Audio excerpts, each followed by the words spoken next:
Salut, te voici actuellement sur la chaîne YouTube de Snapstar. Sur cette chaîne, tu retrouveras tous les plus gros clashs de Snapchat et tous les plus gros buzz du moment. N'hésite surtout pas à t'abonner et à activer la cloche des notifications pour ne rien rater du contenu exclusif de cette chaîne. Et oui, sur cette chaîne, tu retrouveras des avant-premières et du contenu qui n'est disponible nulle part ailleurs. Sur ce, je te laisse avec la vidéo. Bon visionnage. Comme vous avez pu le remarquer en regardant le titre et la miniature de cette vidéo, aujourd'hui nous allons essentiellement parler d'Alix. Vous devez certainement tous la connaître. Alix est une influenceuse très populaire qui s'est fait connaître en participant à de nombreux programmes de télé-réalité. Comme vous le savez, depuis quelques temps maintenant, Alix et Maeva Guénam se sont fortement disputés sur des émissions. Dans cette vidéo, il semblerait que la jolie brune soit au bord du gouffre et c'est pour cela qu'elle a décidé de clasher Maeva. En effet, Alix en a marre que ses abonnés viennent lui parler de Maeva Guénam parce qu'elle en a rien à faire de sa vie. Je vous laisse sans plus tarder avec son coup de gueule et si vous voulez en savoir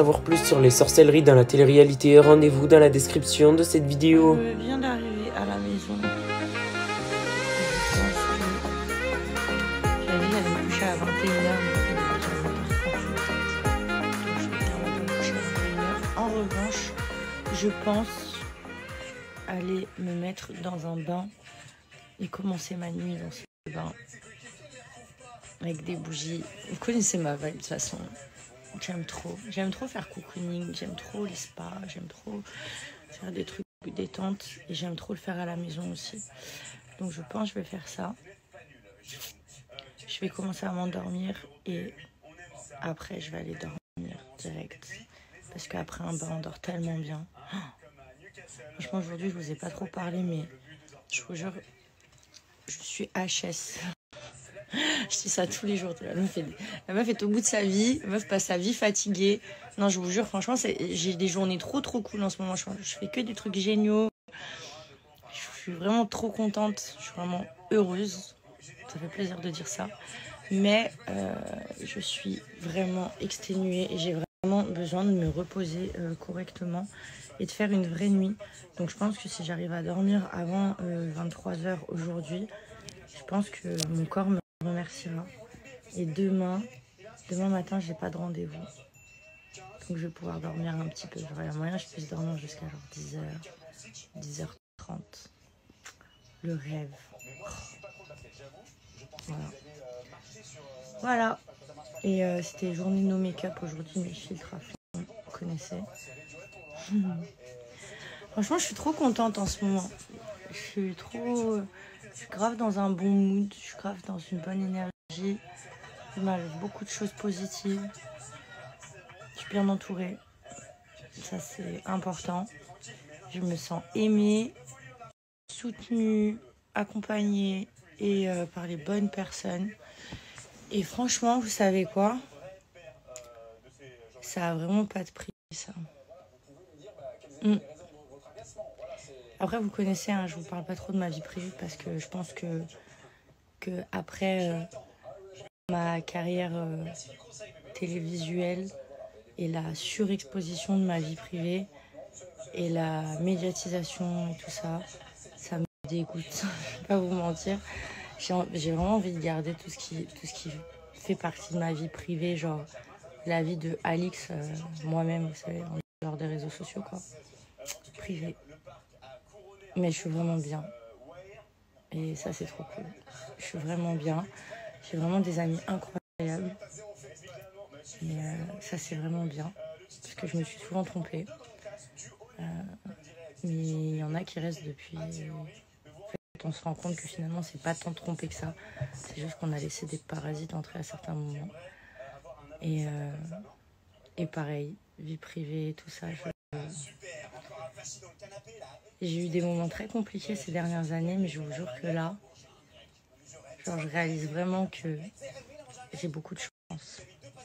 J'ai beaucoup de chance et je vous souhaite d'avoir autant de chance. Et de vous sentir aussi bien que je me sens actuellement.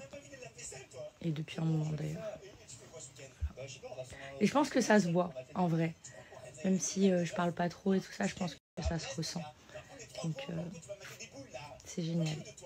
J'aimerais voyager un peu plus, mais avec les gens que j'aime. Mais à part ça, et encore c'est même pas un truc négatif, vous voyez, c'est juste ça serait un petit plus. Mais sinon, voilà, je pense que c'est important de le dire de temps en temps.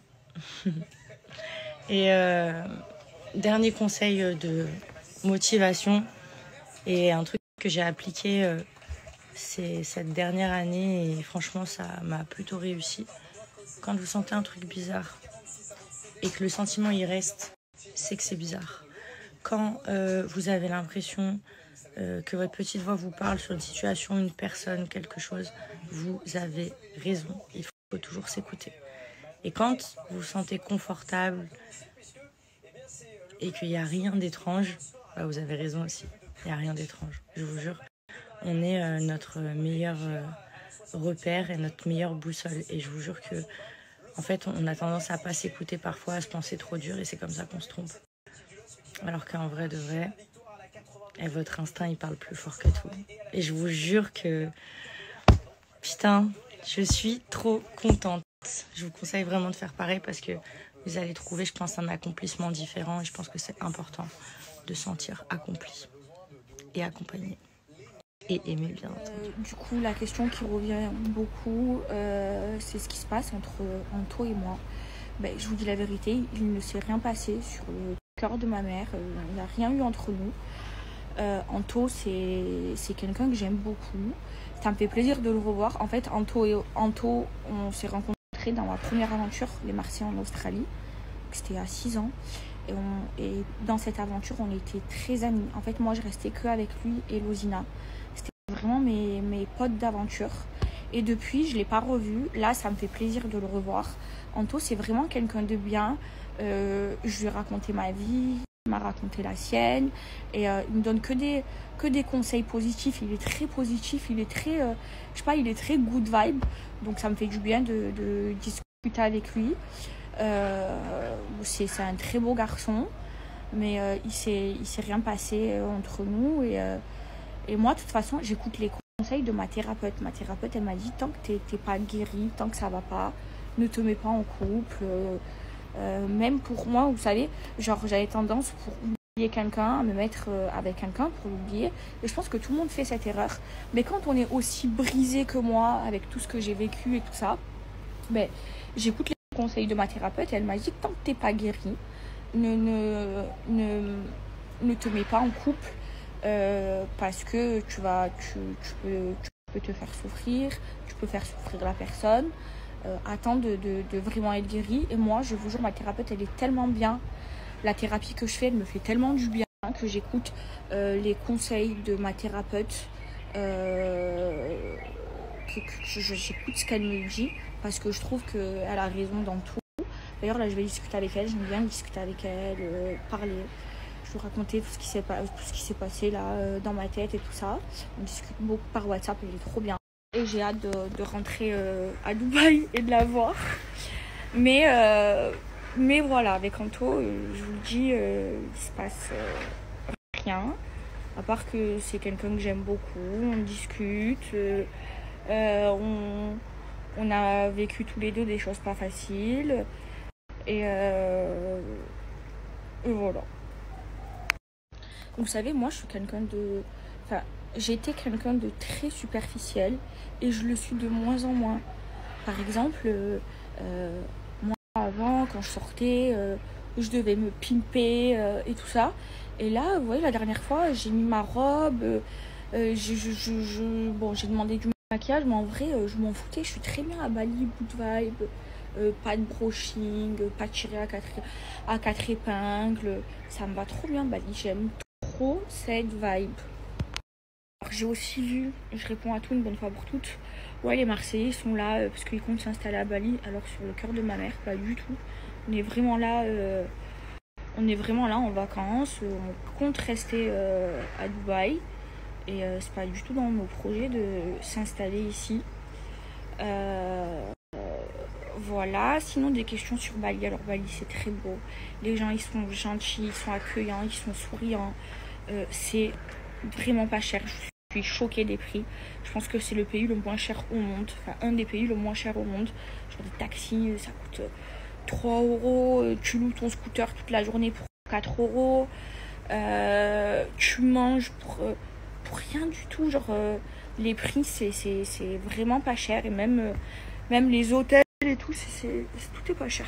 Voilà. Merci à toi d'avoir visionné cette vidéo et n'hésite surtout pas à nous donner ton avis dans l'espace commentaire. Sur ce, on se retrouve dans une prochaine vidéo dans laquelle il y aura de nouveaux buzz.